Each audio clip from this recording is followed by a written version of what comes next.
Dear students, welcome to this channel.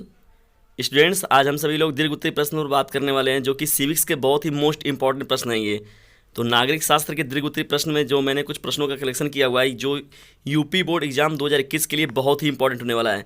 जिसमें कि पहला प्रश्न है, गुट निरपेक्ष आंदोलन क्या है, इसकी स्थापना के क्या उद्देश्य थे।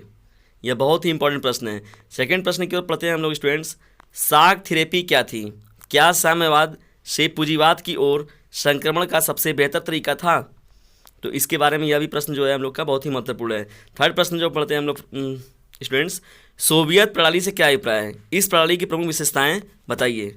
चौथा प्रश्न हम सभी लोगों का है, यूरोपीय संघ को क्या चीज़ें एक प्रभावी क्षेत्रीय संगठन बनाती है, व्याख्या कीजिए। स्टूडेंट्स, हम लोग पांचवें प्रश्न की ओर चलते हैं, जिसमें है कि दक्षिण पूर्वी एशियाई राष्ट्रों का संगठन का उद्देश्य एवं इसकी भूमिका का मूल्यांकन कीजिए। यानी दक्षिण पूर्वी एशियाई राष्ट्र संघ का जो संगठन बनाया गया है, यह बहुत ही इंपॉर्टेंट प्रश्न है। जो छठवां प्रश्न हम सभी लोग का, भारत और पाकिस्तान के बीच हाल में क्या समझौते हुए हैं। ये जो भारत विभाजन के समय और भारत और पाकिस्तान की क्या स्थिति है, यह भी बहुत ही इंपॉर्टेंट प्रश्न है। सातवां जो प्रश्न हम सभी लोगों का है, दक्षेस क्या है, इसकी उपयोगिता एवं आवश्यकता पर प्रकाश डालिए। यह दीर्घ उत्तरीय प्रश्न में बहुत ही महत्वपूर्ण प्रश्न है। आठवां प्रश्न है, संयुक्त राष्ट्र सुरक्षा परिषद में भारत की स्थायी सदस्यता के पक्ष में कोई 3 उपयुक्त तर्क दीजिए। आप जानते भी हैं कि संयुक्त राष्ट्र संघ का परिषद जो बनाया गया, उसमें स्थायी सदस्य और अस्थायी सदस्य हैं। तो भारत को स्थायी सदस्य के पक्ष में कोई 3 उपयुक्त तर्क दीजिए, या भारत की स्थायी सदस्यता के लिए क्या अनिवार्यता होनी चाहिए, क्यों जरूरी है, इस पर अपना तर्क देना है। तो यह हमारा आठवां प्रश्न है। स्टूडेंट्स, हम लोग का 9वां प्रश्न है, शीत युद्ध के पश्चात संयुक्त राष्ट्र के संदर्भ में विभिन्न सुधारों और परिवर्तनों की विवेचना कीजिए। यानी संयुक्त राष्ट्र संदर्भ में क्या सुधार और परिवर्तन किए गए, यह बहुत ही इंपॉर्टेंट प्रश्न है। जो 10वां प्रश्न हम सभी लोगों का, रियो सम्मेलन क्यों आयोजित किया गया था, इसके प्रभाव की विवेचना कीजिए। यानी रियो सम्मेलन का आयोजन किस उद्देश्य से किया गया था, यह भी दीर्घ उत्तरीय प्रश्न में बहुत ही इंपॉर्टेंट प्रश्न है। 11वें प्रश्न की ओर बढ़ते हैं हम लोग स्टूडेंट्स। पर्यावरण से आप क्या समझते हैं, भौतिक और मानव निर्मित पर्यावरण के प्रमुख तत्व कौन से हैं। तो पर्यावरण का देख भी रहे हैं आप कि यह पर्यावरण की आज की परिस्थितियाँ बड़ी विचित्र हैं, इसलिए यह पर्यावरण के जो प्रश्न है बहुत ही इंपॉर्टेंट है। जो 12वां प्रश्न है, यह तो बहुत ही मोस्ट इंपॉर्टेंट में है।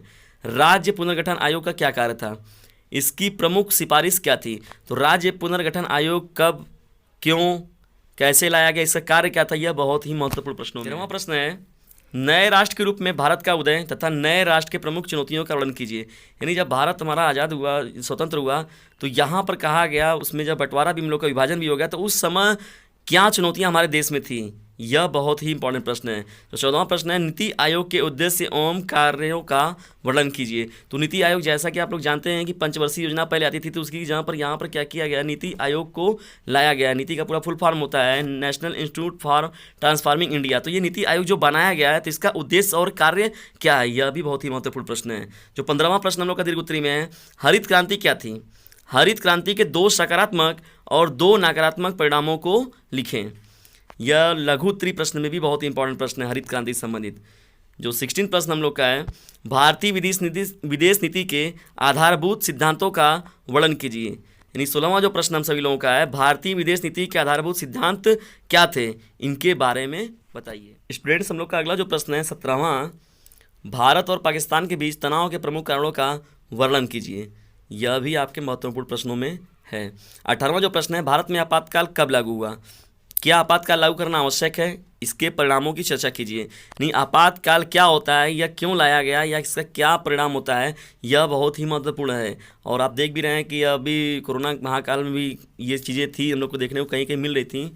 जो 19वां प्रश्न हम सभी लोगों का है, जन आंदोलन लोकतंत्र के विकास में महत्व एवं सीमाओं की चर्चा कीजिए। तो जन आंदोलन क्या है, यह लोकतंत्र के साथ किस प्रकार से अपना काम करता है, यह बहुत ही महत्वपूर्ण प्रश्न है। 20वां प्रश्न हम लोग का है स्टूडेंट्स, भारतीय किसान यूनियन एवं एक सफल जन आंदोलन था, इसकी आवश्यकता एवं प्रमुख गतिविधियों का उल्लेख करें। ये जो 20वां प्रश्न है, भारतीय किसान यूनियन एक सफल जन आंदोलन था, इसकी आवश्यकता एवं प्रमुख गतिविधियों का उल्लेख करें। आप देख भी रहे हैं कि इस समय कि भारतीय किसानों वगैरह के बीच में संघर्ष भी चल रहा है सरकार के बीच में। तो यह प्रश्न जो है हम लोग का दीर्घ उत्तरी में बहुत ही इंपॉर्टेंट होने वाला है, तो इस प्रश्न को आप जरूर पढ़कर ही जाएं। जो 21वां प्रश्न हम लोग का है स्टूडेंट्स, भारत में स्वतंत्रता प्राप्ति के बाद उत्पन्न तनाव एवं समस्या का उल्लेख कीजिए। भारत सरकार क्षेत्रीय समस्याओं तथा मांगों के प्रति क्या दृष्टिकोण रखती है। तो जब भारत स्वतंत्र हुआ तो उस समय यहाँ पर तनाव और समस्या क्या थे, यह बहुत ही महत्वपूर्ण प्रश्न है। जो 22वां प्रश्न है, भारत में गठबंधन की राजनीति पर एक निबंध लिखिए। यानी गठबंधन की सरकार होती है वह क्यों आवश्यक है राजनीति में, इसके बारे में हमें बताना है। तो भारत में गठबंधन की राजनीति पर एक निबंध लिखिए। तो ये हो गए दीर्घ उत्तरीय प्रश्नों में आपके सिविक्स के 22 प्रश्न।